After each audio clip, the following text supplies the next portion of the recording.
Good day! Here are the stories for the Manila Times for Tuesday, November 23, 2021.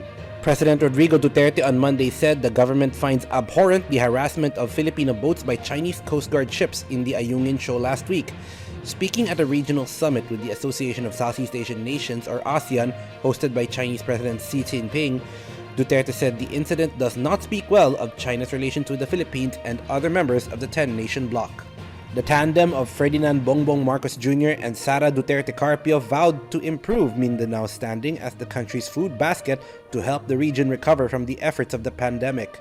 Marcos, a former senator, is vying for president in next year's elections, and Duterte Carpio, the outgoing Davao City mayor, is his running mate. In a joint statement, the BBM-Sara unit team said Mindanao must be at the forefront of the country's agricultural trade because 1/3 of its land area is devoted to agriculture. They noted that Mindanao produces 40% of the country's food needs and contributes over 30% to the national food trade. Senator Christopher Lawrence Bongo on Monday voiced hope that every Filipino family will have at least one member graduating from college if he wins the presidency. Go vowed to continue the legacy of President Rodrigo Duterte in providing a better and more secure future for the next generation. He said he wants to continue what Duterte has started to ensure that more disadvantaged students will have better access to quality education.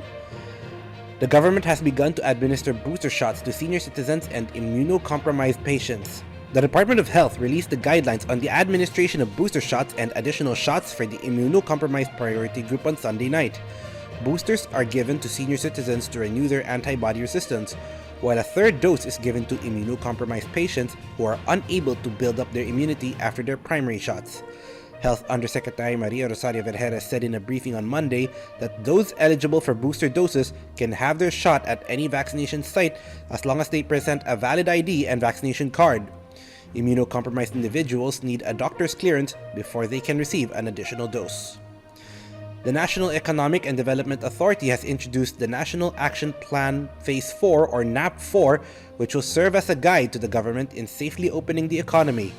The action plan was approved by the National Task Force Against COVID-19 and confirmed by the Interagency Task Force for the Management of Emerging Infectious Diseases. NEDA Undersecretary Rosemary Edilion said in a press conference on Monday. Over to business. A Fitch Group unit believes that the Bangko Sentral ng Pilipinas will begin raising its key interest rates next year as economic signs point to growth. Fitch Solutions, in a statement, forecasts the BSP to begin its hiking cycle in 2022, forecasting the policy rate to rise from 2% as of the end of 2021 to 2.75% by the end of 2022. Mobility data and the Purchasing Managers Index both showed an increase in activity in October, which, according to the Fitch unit, indicate that signs of an economic recovery are emerging. Latest IHS Market survey showed that the country's manufacturing sector expanded in October, with the PMI hitting a 7-month high of 51. In sports, Filipino-Japanese golf sensation Yuka Saso finished solo 48th in the CME Group Tour Championship at the Tiburon Golf Club and Gold Course in Naples, Florida on Monday, Philippine time. Saso carded another 1/73 in the fourth and final round for an aggregate of 3 under 285, as she pocketed a prize of $16,613 or more than 841,000 pesos. Antonio Contreras and Dian Macabenta are today's front page columnists. Contreras discusses the issues surrounding presidential candidate Ferdinand Bongbong Marcos Jr., while Macabenta compares a candidate using cocaine to a so-called wife-beating fallacy.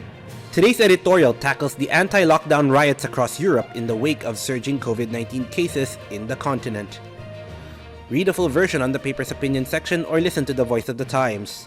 For more news and information, get a copy of the Manila Times on print, subscribe to its digital edition, or log on to www.manilatimes.net. Follow us on Twitter, Facebook, or Instagram, and keep up with the Times. On behalf of the Manila Times, this is Arik John C. reporting. Have a safe Tuesday ahead.